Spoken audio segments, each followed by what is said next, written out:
and welcome to the Tao of Our Understanding Recovery Podcast. In this podcast, we discuss mystical works of literature and how they relate to recovery. We hope you enjoy today's podcast episode.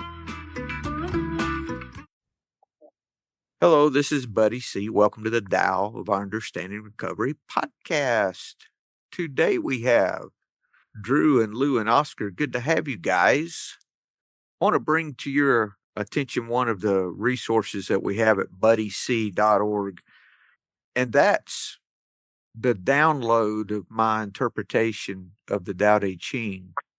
During the pandemic, this thought came to me. I wonder if I can take the Tao Te Ching and just express how each verse relates to recovery for me, and this book's the result.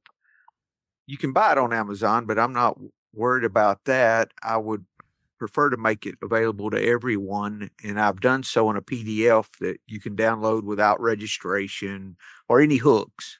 And please take that PDF. You can share it anywhere. Share it if you like it and it speaks to you. Share it in any kind of social media. I have several institutions that use it, different jails, and I have several of the states that use it where they can't have books, but they have like an iPad to read, and it was requested, so I've sent it to them. Anywhere it can be used, please share it. Please share it. Okay, cutting up an ox is our story. If you're following at home, it starts on page 45, and we're going to read the whole story through, then come back and discuss it some. Drew, you going to read for us today, sir? Sure. Prince Wenhui's cook was cutting up an ox. Out went a hand, down went a shoulder. He planted a foot, he pressed with a knee. The ox fell apart with a whisper. The bright cleaver murmured like a gentle wind. Rhythm, timing, like a sacred dance, like the mulberry grove, like ancient harmonies. Good work, the prince exclaimed. Your method is faultless. Method, said the cook, laying aside his cleaver. What I follow is Tao beyond all methods. When I first began to cut up oxen, I would see before me the whole ox, all in one mass. After 3 years, I no longer saw this mass. I saw the distinctions. But now I see nothing with the eye. My whole being apprehends. My senses are idle. The spirit, free to work without plan, follows its own instinct, guided by natural line, by the secret opening, the hidden space. My cleaver finds its own way. I cut through no joint, chop no bone. A good cook needs a new chopper once a year. He cuts.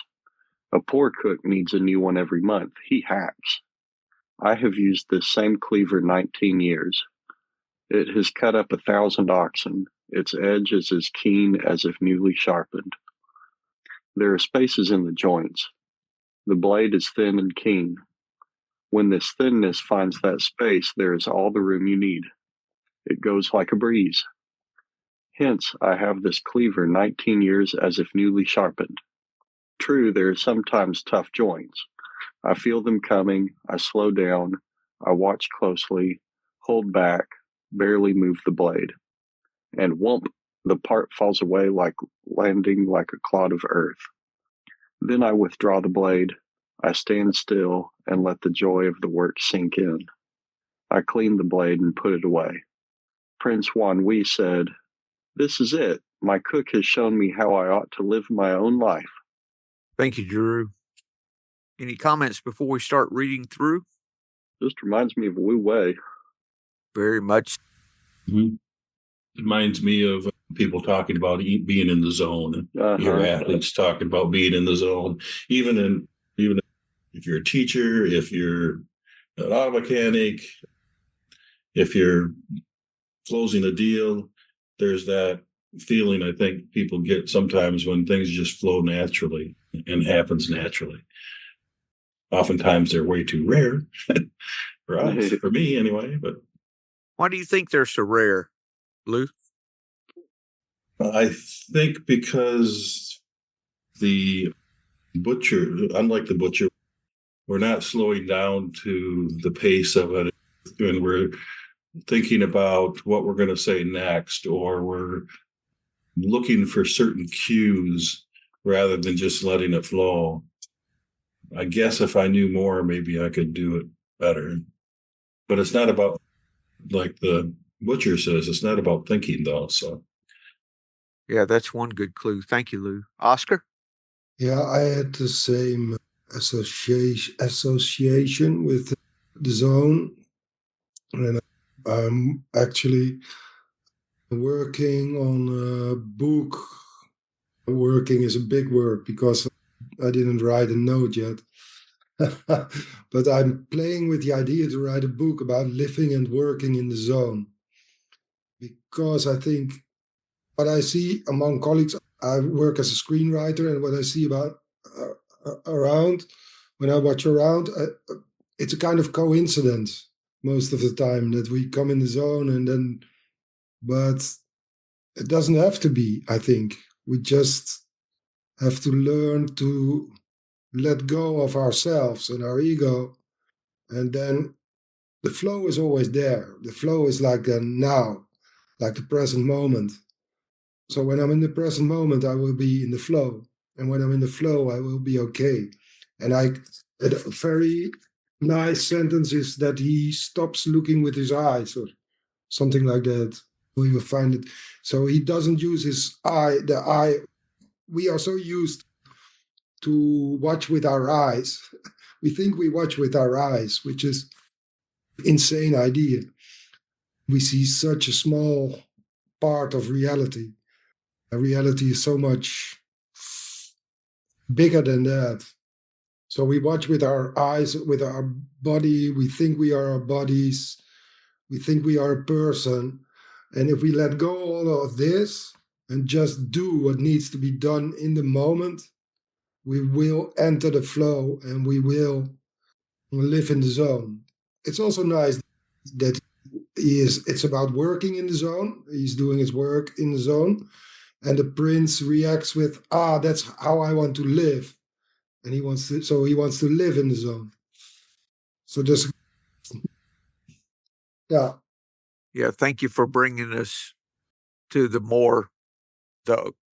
we think things are about, actually, the butcher is the finger pointing at the moon, because what the butcher does, we can apply to all of life, like you're talking about, Oscar. I'm going to start at the beginning, and there's some things that y'all talked about that we'll address or talk more about as we go through. Okay, the prince, I'm just going to summarize rather than every word. The prince saw his cook cutting up an ox, okay? And he saw from the outside what the cook was doing. Out went a hand, down went a shoulder. He planted a foot, pressed with a knee, and the ox fell apart with a whisper. The bright cleaver murmured like a gentle wind. Rhythm, timing, like a sacred dance, like the mulberry grove, like ancient harmonies. I wondered what the mulberry grove was. I don't recall coming across that in the past. I looked it up. Talks of simplicity and peasant life and permanence and transformation, symbol of the hidden or lost. I saw the Mulberry Grove is in quotation marks, so that usually tells me it's the name of a song. Oh, yeah, I had thought about that. Thank you. Probably a peaceful song in that context. It talks about that the peasant women gather mulberry leaves to feed the silkworms. So it has a purpose. Thanks, Drew. So the prince saw this happening, and he said, "Good work. Your method is flawless." So all he knows is what he sees. That reminds me of how I perceive others by what I see them do, and I perceive myself by what I intend to do. And so all he can see is what the cook does. And he said, "Your method is flawless." And he laid down his cleaver and he said, "Method?"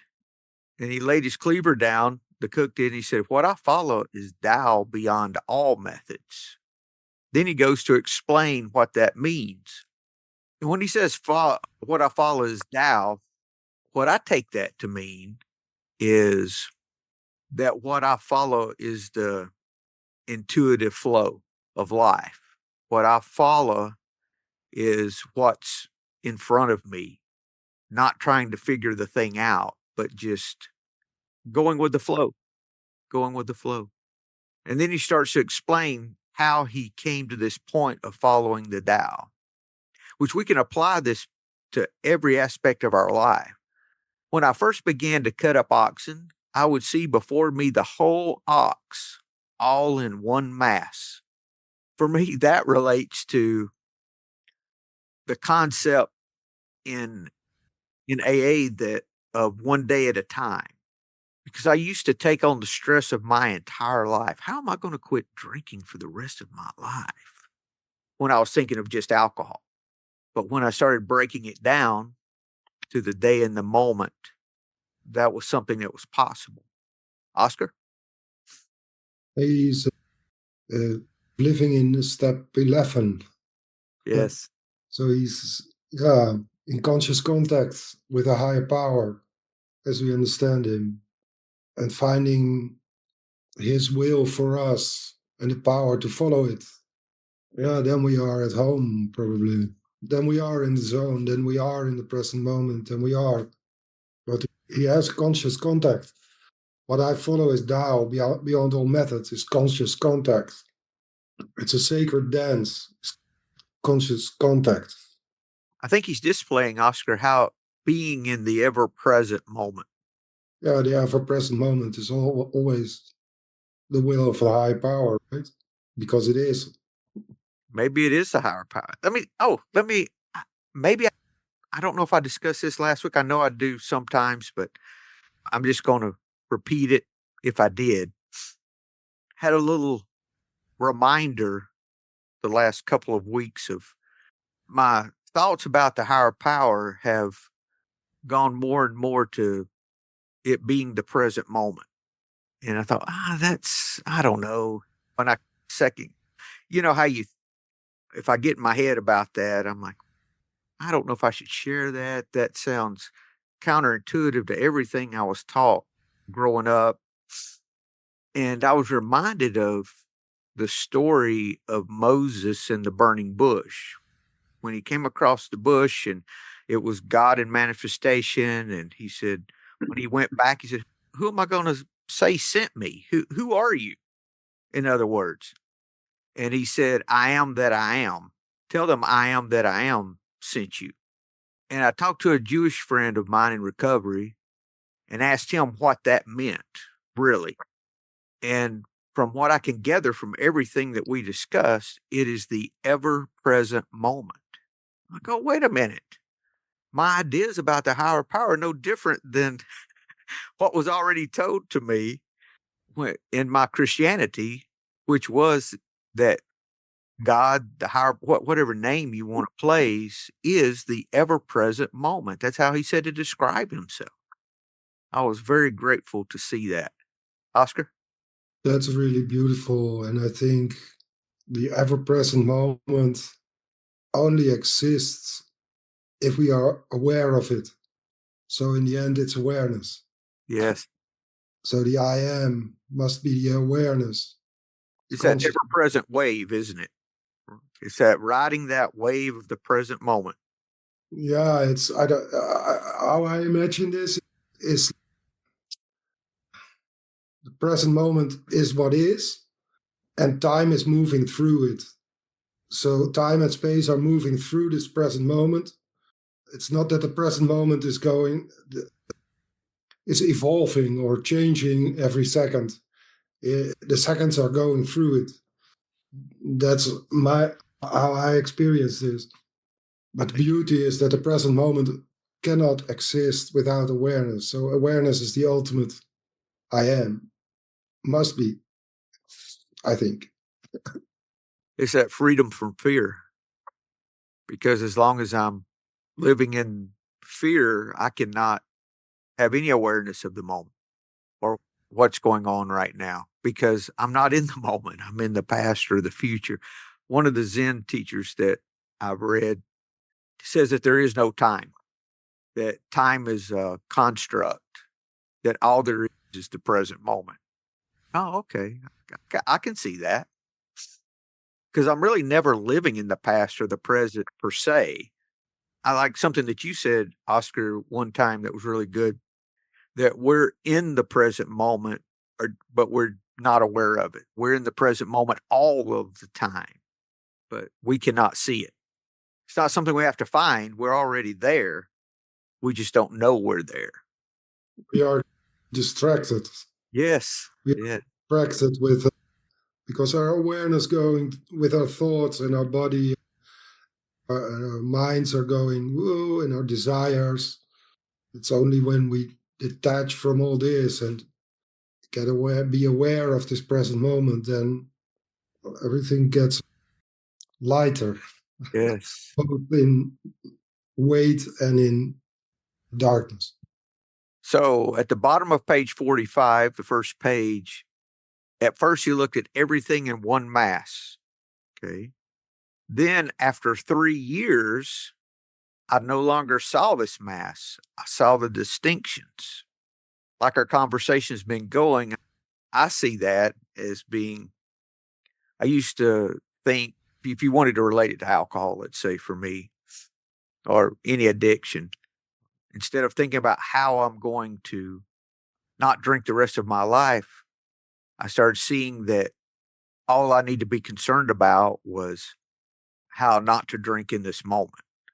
At first it was a day. Then I realized a day was still more than it needed to be. It's really one moment at a time, not an entire day. For me, I needed to make that distinction. Then he talks about after 3 years of practice, is it the 12th step? It says that we practice these principles. So it's a practice. Life is a practice. We're not going to work our program perfectly, I don't think at any time, but it's practice. And I think the practice is being present in more moments of the day. Because once I realize the ever present moment, life is hard to accept. Let's say if you want to accept something for the rest of your life, but can I accept it in this moment, whatever it is? Yeah, a lot of things I can accept in the moment if I don't add all the other to it. So acceptance is in this moment. I can only live in compassion toward others in this moment. I can only help you right now. I might can plan to help you, but I can only do it in this moment. And I can only be helped or be loved in this moment. So it's all back to the ever present moment. Okay, now he starts describing how he is living in the Tao in regards to his cutting up the ox. He says, but now I see nothing with the eye. My whole being apprehends. So first he says he's not moved by what he sees. That's one thing I see there. I don't know how many times I've had to realize that what I see is not how things really are the majority of the time. What I think is going on, if I'm up here in my head, is probably not what's really happening. And a big part of this is letting go of judging what I see, because that judgment pits you against me or me against some situation, when what I really need to do, if I want to follow the flow in this situation, is just be more than anything. Just be still until I can notice what's more of what's going on. He says, my senses are idle. So he's not depending on his senses. The spirit, free to work without plan, follows its own instinct, guided by a natural line. By the secret opening, the hidden space, my cleaver finds its own way. I cut through no joint, chop no bone. That really is living in this intuitive flow of life that we can live in. Look at, as far as the butcher, once he's practiced enough to be in the flow, what's his part? First, he doesn't use any of his senses. That's not his part. And he takes a step back himself. And he says he allows the spirit free to work without plan. In other words, I would take that as meaning he just does what's in front of him to do, guided by natural line. This way of life that we're talking about is the most natural thing for us. At first, it seems the opposite, right? At first, it seems that this idea of described a lot as letting go and letting God. I'd prefer letting go or get dragged, because I'm going to get dragged, and that's what happens to us when we don't follow this natural line. But we can only do that through practice. And for me, it's that taking that step back, not thinking I have to push and control every little thing. And what do I do to change the way I'm acting? I try to look for a way I can be helpful, just in little things. And that gets me more to a place of noticing than anything else. Drew? One thing that's brought up for me is memory of something from decades ago. When I was a teenager, I was a competitive golfer. I was really good. And I read a quote from a pro golfer in the, 50s or 60s. The journalist asked him, when you're playing at your best, what are you thinking about? And he said, nothing. I understood exactly what he meant. When I'm at my best, really doing anything, I'm not thinking about it. And especially when I was playing golf or whenever I play sports, I'll still notice that once I start getting in my head, once I start thinking about it, if I'm standing over a ball, I can't play golf anymore. But if I were standing over a ball and thinking, okay, I need my hand to do this, I need my shoulder to do that, I need my hips to do this, then I'm not going to be doing well at all. But whenever I'm just standing there and my body starts to swing and then it swings and I'm not thinking about it, I'm not trying to control it, I would play a whole lot better. And I still play sports. I play volleyball and pickleball and tennis sometimes. And I do notice still that whenever I start thinking about things, that's when I get in trouble. Whenever I just respond and react and let my body do it, what it knows naturally to do, that's when I'm playing better and with less effort. And another visual that came to my mind with this story, a little closer to cutting up an ox, was sometimes I've been to sushi restaurants and have a seat near the counter and watch the sushi chefs prepare the sushi. And really good sushi chefs just don't look like they're trying. They're doing it. That fish just their knife slides through the fish, just cuts it perfectly. And it's really mesmerizing to watch. That's one of my favorite things to do, is come across somebody who's just doing something really well, but does it in a way that makes it look completely effortless. I think that's what this is talking about, is trying to put yourself in that situation where you can do things really well, effortless at the same time. And it's always impressive to see somebody do that. And it's like Lou said at the beginning, it's rare for us to be in those situations, but it is really nice when you find yourself in that situation. And Drew, from what I gather from let's say your golf story, You could not do that the first time you went out and played golf. No. Well, this butcher did not do this the first time he butchered an ox. He came after lots of practice, right? Uh-huh. So relating to us on a living level, I can only relate this if I'm talking about alcohol. I can only relate this to my experience in that, which would relate to the rest of life. When I take what I learned with my alcohol recovery and started practicing it in the rest of my life, as step 12 tells us, describes that we can do. I didn't come into AA and have AA figured out. I thought I did, but that was not the case. It took 6 years before I got 1 year consistently sober because I did not know how to surrender, and it took that much suffering for me to do. But then things started falling into place after that. So we have a time of suffering, of practice, that for me is all about letting go, all about surrendering. Really, that's what the butcher had to do. We've got these examples of physical life, of different things we physically do, like we have here. But the real gift of that is showing us what can happen within for all of life, not just in these physical things. So the butcher had to have a point of surrender. He had to. Oscar?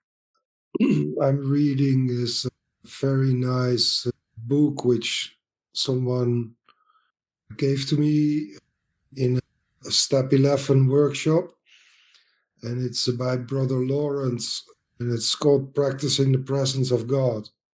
And that's like practicing the presence of God all the time in all your affairs, all day long. And he's just working in the kitchen and he's doing all kind of things, but he's really welcoming everything that is in the present moment, thanking for it, and not worrying about the outcomes, not worrying at all. And when he worries, he doesn't care. He just lets it go again. He lets it go again. So it's constant surrender and letting go, surrendering and letting go everything. And in his case, it's praying to a Christian God, but you can do the same with living in harmony with the Tao. It's the same thing, or surrendering to the present moment, or what's the practicing of karma yoga. It's also the same. So it's all kind of different methods, which you also probably have to surrender. But I think that's very nice. Surrendering, the process of surrendering and letting go brings us to conscious contact with a higher power, whatever the higher power is called. Yeah. Thanks, Oscar. One of the gifts for me, probably what's becoming one of the greatest gifts, if not the greatest, is that when somebody describes their understanding of what is, so I still want to do it. I want to add the things to it just to clarify. But the labels, dropping those labels so that ever how anyone describes the higher power, that's just their description. That's their language of the same thing. Yeah. I still feel like I need to do that though. But dropping that is so liberating because I used to just judge what they said all of the time. If somebody described God differently than I thought, oh no, you've got that wrong. It's really like this. They had nothing wrong. That was just their God language. Oscar? Yeah, I think the sentence, by the secret opening, the hidden space, that's the entrance. And that's the process. And then the word we use for higher power or the description we give, that's not the opening. So that's not the secret opening. The secret opening is ourselves, or in ourselves, or we find it in the present moment. But it's not about a name, definitely not. And it's much closer than we think. So we are very close to it all the time. like the present moment is always here. We are nothing else than the present moment, but still we tend to drift away from it. So it's secret opening, but it's not secret, it's here, and it's hidden space, but it's here. Only our senses are in the way. Our senses are in the way, and our eyes are in the way, and our ego is in the way. So we have to surrender and step back and surrender. Yes, thanks. Lou? Yeah, I was just thinking about how the butcher says his cleaver is always sharp. The blade is thin, but it's always sharp. 19 years, and it's still sharp when other people have to get one every month. And I think that's the mystery of being in the moment, being able to be in that moment continuously, rather than the in and out once every 5 years or whatever it is that, or once every 3 weeks, whatever it is that I feel it. That's, to me, that's awesome. I'm filled with awe thinking about somebody able to be in that all the time or nearly all the time. Thank you, Lou. Okay, he lets the cleaver, he says, my cleaver, not me. The cleaver finds its own way. And as a result, he does not cut through joints or chops any bones. Then he goes in to describing the progression, and you guys talked some about this. A good cook needs a new chopper. Notice he says a new chopper. Good cook needs a new chopper once a year. He cuts. A poor cook needs a new one every month. He hacks. So he's talking about this progression of practice. You start out hacking, then you go to chopping. Then he describes himself. He says he's used the same cleaver. Now he's gone from a hacker to a chopper to a cleaver. He's used the same one for 19 years. It has cut up 1,000 oxen. Its edge is as keen as if newly sharpened. Isn't that the progression for us too? I remember early in this practice, I'm amazed I could even stay sober my first 5 years, looking back at the practices I had for those first few years. But I was hacking, but I was still staying sober. The poor cook, he hacks, he's still cutting up an ox, but there's a better way. So what does he do? He keeps practicing. Then he makes a progression. After a year, he starts chopping instead of hacking. He doesn't need a new cleaver as often as he used to. The hacker needs one every month. The chopper needs one a year. So he's getting better. He's learning how to stay in this flow. He's realizing how. Maybe that's a better word to use than learn. He's realizing how, or he's noticing how to allow the cleaver to do the work. So he's chopping, and then the next progression that the cook is saying is that where he's at now, he's used the same cleaver for 19 years, so he's been at it much longer than that because he had to practice to get there. And that's exactly how my practice is. Then he says, there are spaces in the joints. The blade is thin and keen. When this thinness finds that space. At first, I'm sure he didn't even realize there's spaces in a joint. What is he talking about? But the blade can find that space when he's not judging with his eye, when he's not using his senses, when he's allowing the spirit free to work without a plan. While he's cutting up one part, he's not thinking about what he's having for dinner that night or what he's cooking for supper. If he's doing this during the day, he's not thinking about breakfast the next morning. He's just allowing it to happen. Lou? That allowing it to happen, he says, he's talking about learning, practicing. He says he cuts. The poor cook cuts. Or first he hacks, then he cuts, and then the cleaver cleaves. Oh, that's good, Lou. Thank you. I didn't catch that. Yeah. Thank you. I missed that. Oh, we've got another page. I thought we were done. Okay. Yeah. Part of that is at some point, and I don't know when it was, and I don't do it all the time, of course, but you learn to take that step back. You learn to start, and I see it as me starting to view life rather than me in there controlling life. I don't know. Really don't have a good way to explain it, and words are always inadequate. You just have to experience it. You have to taste the strawberry. You can't describe how it tastes adequately. You just got to taste it. This is the same way.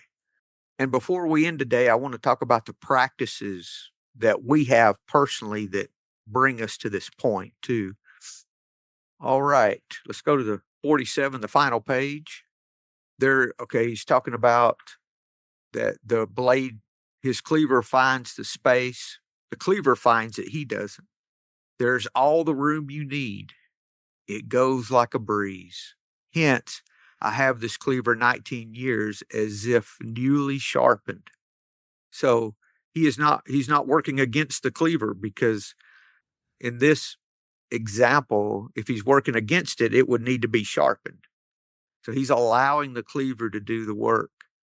In that phrase, there's all the room you need.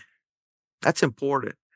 And Brian, I know we've talked about this on the podcast, and we've talked about it off podcast. When I used to use the phrase, I have everything I need, that used to be almost a lack, just barely enough. That kind of and for me, that had a connotation of lack. But that's shifting. If I have all I need at any time, then that's a place of fullness, not a place of lack. Because why would I need more than I need? I think folks get in trouble when they have more than they need, more so than when they have less than they need. It can happen in either direction, right? True, there are sometimes tough joints. I feel them coming. And what does he do? What do we do in life when we have this tough situation coming up that we can see?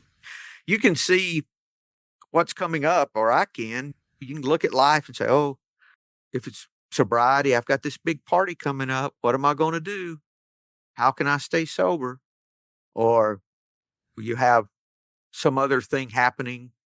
Someone in your family passes and you want to escape from it. You see it coming. They're sick. You know something's going to happen. But what do I do? This is what he said he does. He slows down. He watches closely.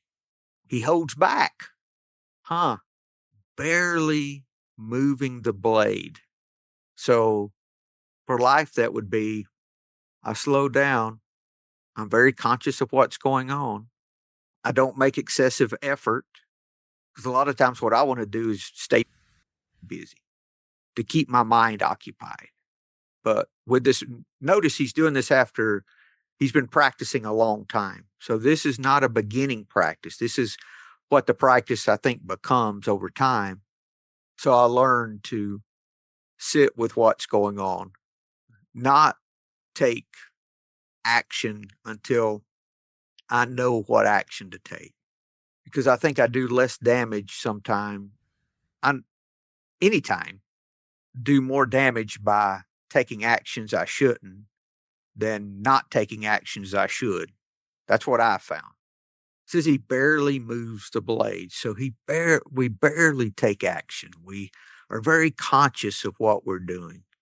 And he says, and what? The part falls away, landing like a clod of earth. So when he slows down, he watches carefully, he holds back. And when he does take action, he's just barely moving the blade. Then it all works out. And that barely moving the blade for me would be acceptance. Because that's where my action has to be, is in acceptance of the moment as it is right now. Not adding in all the future things or all the ways I can blame myself for the moment, or how I can blame my idea of God for the moment. Why is this happening to me? We learned from that Bible verse when Jesus was asked, who was at fault here?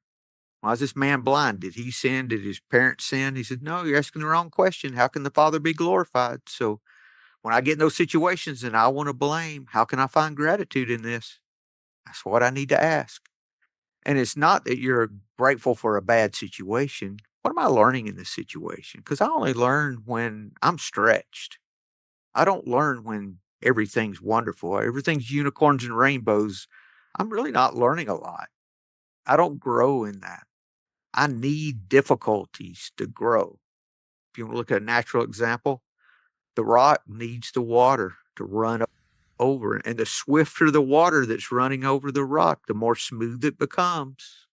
If we want to be smooth, we have to endure swift water. Then I withdraw the blade. And what does he do? He doesn't tell everyone how wonderful he is, how great he is. He just stands still, takes a moment and sits with it. So he holds back. And then when he's done, he holds back. He just stands still. And he lets the joy of the work sink in. Would that not be gratitude? I would think that you could interpret that as gratitude. He's grateful. And then he cleans the blade and puts it away.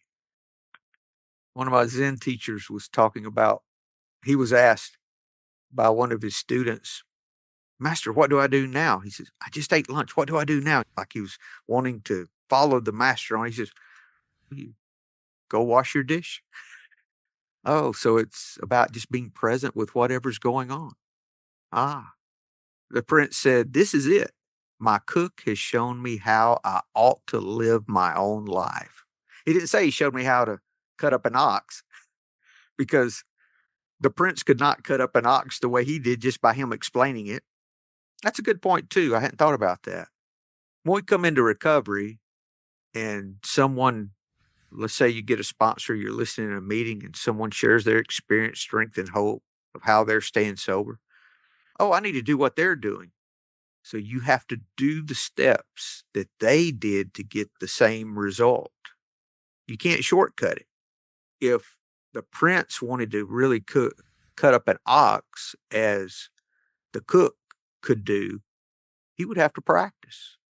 He would start out as a hacker, then he'd be a chopper, then maybe after years of practice, he could cut up an ox like the cook could. But the prince saw it immediately that this was an example for life, not an example of how to cut up an ox, because he wasn't given instruction on how to cut up the ox, was he? He was sharing his experience of practicing and cutting up the ox. That's different. He wasn't writing a book on this is how you cut up an ox. And it's the same way for me. My sponsor and my teachers, they're not writing an instruction book for me. And it doesn't matter how many books I read. That would be in the hacking and chopping. That would be in my head. This is about letting go and allowing. Okay, what practices do y'all have that are the hacking and chopping into the just being? I can start. For me, my hacking started with 5 or 10 minutes of prayer in the morning, asking God to do all these things for me. And maybe reading the daily reflection. So I'd spend 10 minutes. That's all I could stand. Then I went about my busy day. I had so many things to do. That went on for a while. Then I think the next step for me was I started reading the New Testament through in the Message version, except for Revelation. I'd get to Revelation, start over again when I got there. Read it through every year. And the U version app has different reading programs within the app. And one was the New Testament through in a year. So it would automatically give you the sections to read for the day. It's really easy. Just had to take the time to do it. So I started doing that along with my praying, along with a short bit of AA reading. Then I realized one day that what was I praying for? I was at lunch with my sponsor and I heard the table next to us pray over their food and they were just asking for things. The whole prayer was just asking. Do this, do that, do this. It was a God checklist. This is what I want you to do for me today. And that sounds harsh, but that was what I heard at that point. Never heard that before. Wow, I've heard people pray all my life. I'd never thought about it that way. Huh. I wonder if I sound like that, because that's really rude. If I sound like that's where I was at that moment. I said, I'm going to quit asking for things for a week. So I told my Christian friends that I still meet with occasionally, I said, I'm going to quit asking God for anything for a week and see what happens. This was like years and years ago. Man, my prayers got short because I realized all I was doing was asking for things, quite honestly, now that I know that I already have. So why ask for something I already have? Like the kid knocking on their door and say, can I come in, please? Will you feed me dinner tonight? How crazy is that? But I was doing the same thing. Then I started meditating eventually. Then I started sitting with others and meditating, started going to silent retreats, and started reading more.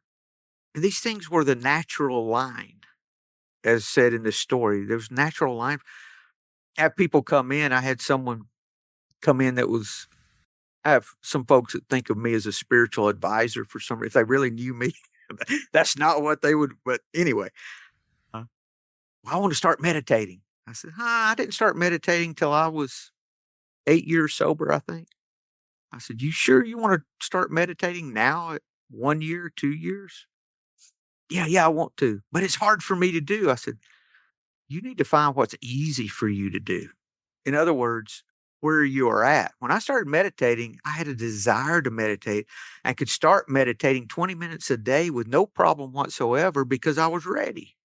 But there were all these other steps in between. So it's the hacking to chopping to flow. So now I'm somewhere in that chopping to flowing, somewhere in there. Some days more chopping, some days less chopping. But it's still the practice. I'm still cutting up the ox. I'm still living the life. Anyone else care to share? Don't feel obligated. You don't have to. But if anyone would like to share some of their progression, may be helpful to some folks. Oscar? Yeah, thanks. I guess I was lucky that I came very late in 12-step programs, and I really saw it as this is the last possibility for a solution. And I saw immediately that it was a spiritual solution. But when it was explained to me that it's spiritual disease. So I was really curious about this part. So I started meditating. I still do it as good as I can, or as it is in this moment. So, and there's definitely progress in it. But one thing I can mention in this is dealing with two-way prayer and writing down what comes from God. And I have a fellow who is really, he's really a miracle. He just asks. And he says, okay, I walk somewhere and then I have to go left or right. And I just ask, God, do I have to go left or right? And God gives an answer, and that's what I do. So I now do this in the morning, like my step 11 in the morning. I just connect with God or with a higher power and ask, what do I have to do today? And then I write things down. And it's really simple. And I have the checklist. If it has to be honest, and it has to be pure, and it has to be not selfish, and it has to be loving. When the checklist is fine, then I do it.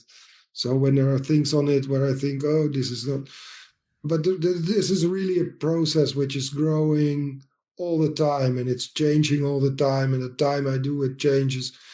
I really enjoy it being a process and not fixating on I have to do this at that time or for the rest of my life or something.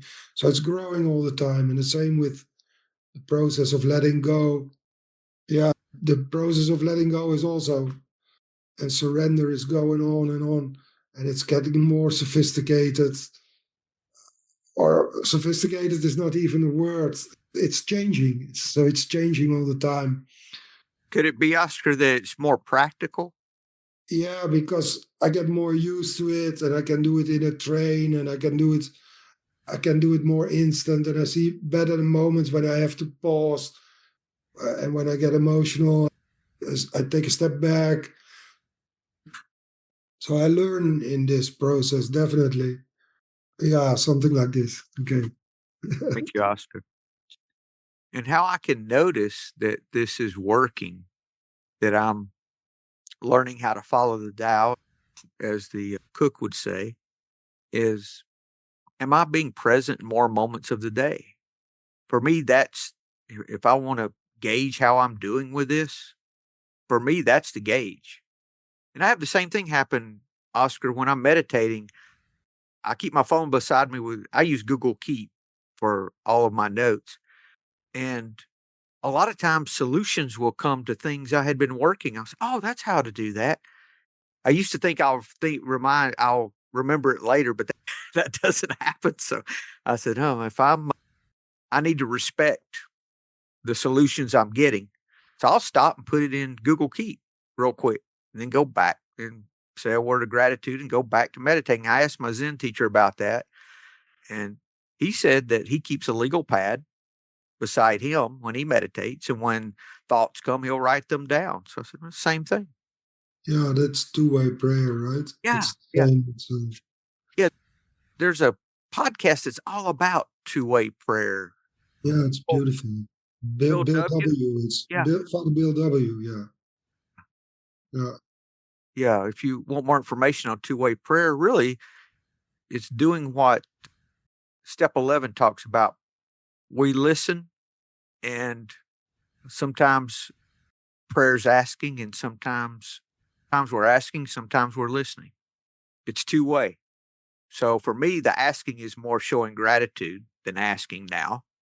So I can show gratitude and I can listen. I can have an open heart.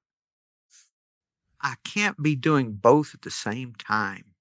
If all I'm doing is asking and not listening, I'm not going to hear very much. If I have a conversation, Lou, if I have a conversation with you and all I'm doing is talking and I say, gotta go, I have no opportunity to hear anything you have to say. And that's what meditation does for me. Meditation is me listening.